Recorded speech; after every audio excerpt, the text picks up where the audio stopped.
Okay, let's see.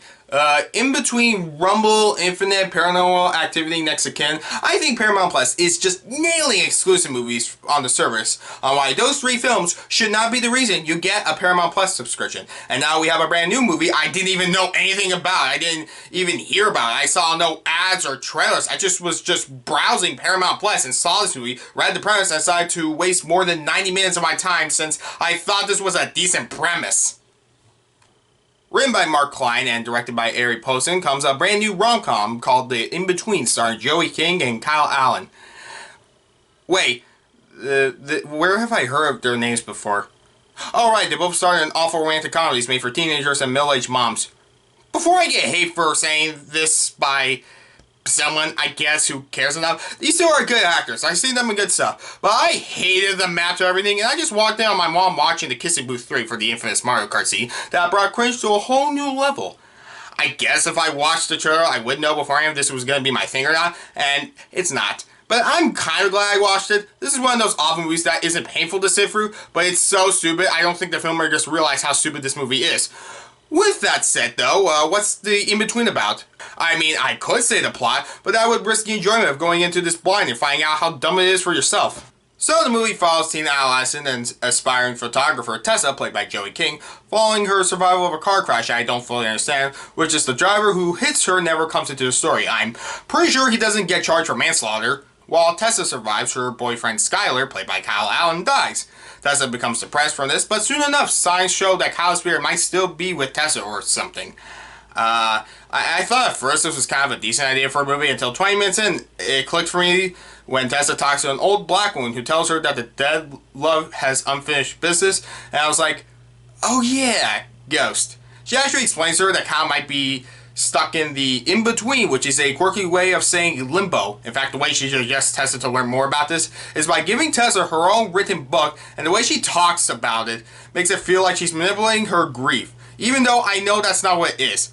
Anyways, as the film goes on, it shows before and after the accident of how Tessa met Skylar and how they fell in love, and afterwards where Tessa fights her depression and tries to figure out if Kyle is actually still with her, before he can't because of dramatic reasons or something. This movie isn't awful.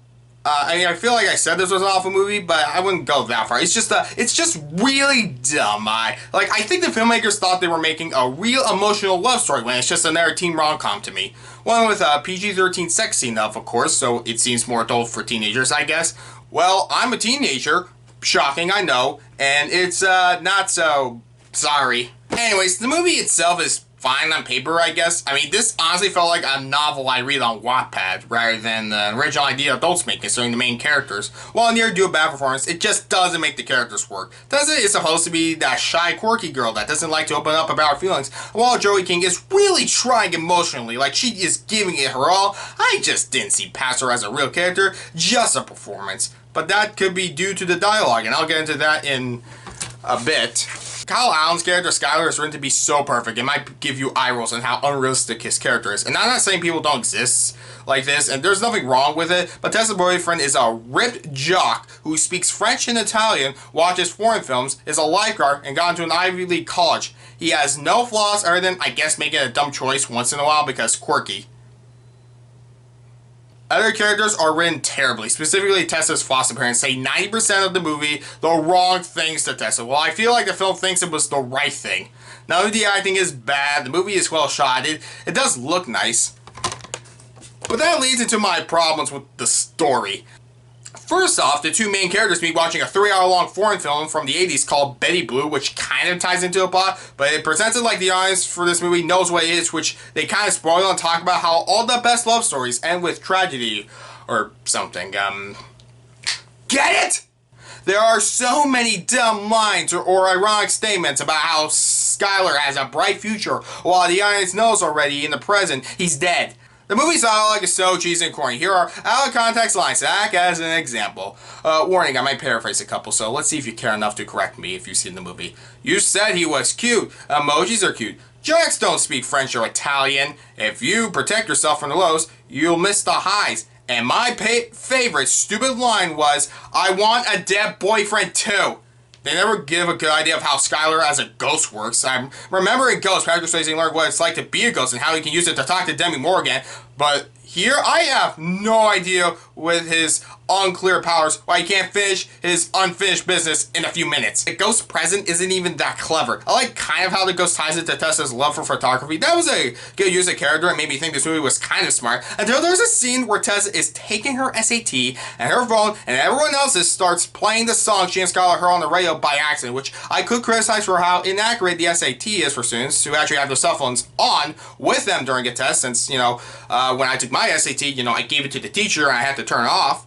Let alone with them, actually a lot of other problems. But as the film reaches its climax, it gets to its best and dumbest moments. The film is pretty standard up to this point, where Tessa thinks she's figured out how to find Skylar again, and without spoiling anything, she defies gravity or something for an admittedly cool shot that afterwards it kind of tries to replicate as the rest of the film happens, but it not only reiterates how confusing Skylar's ghost powers are, but the whole reason why Skylar wants to communicate with Tessa again is so surreal and stupid. It just amazes me on why he couldn't do this earlier, as I said before, but the way it's executed is just so ridiculous. I just remembered at this moment in the movie theater there was a poster for Ghost in the background. Where was I? Oh yeah, wrapping this up. So yeah, the movie isn't awful, but it's just so dumb, but it never felt like the actors or filmmakers weren't trying. And I think the movie does have some good ideas, but it takes itself way too seriously, but not enough in other places. It's just way too long, and it's way too uninteresting to hold my full attention. The acting really elevates the poor script, so it makes it tolerable, and it might seem like the movie is better than it is. It's not. I guess I'll say I don't regret watching it, but I didn't need to see this movie. I probably should have just watched the trailer and just, realized from that point I, should have wasted my time, elsewhere. The only question left is, will you get Paramount Plus to watch the in-between? Well, in between everything in my life, I watched this movie, so I hope you don't, unless you're into dumb, bad films. So, here you go. That's the, my review of The In-Between. I hope I convinced someone out there to waste their time. I give The In-Between a 3.5 out of 10.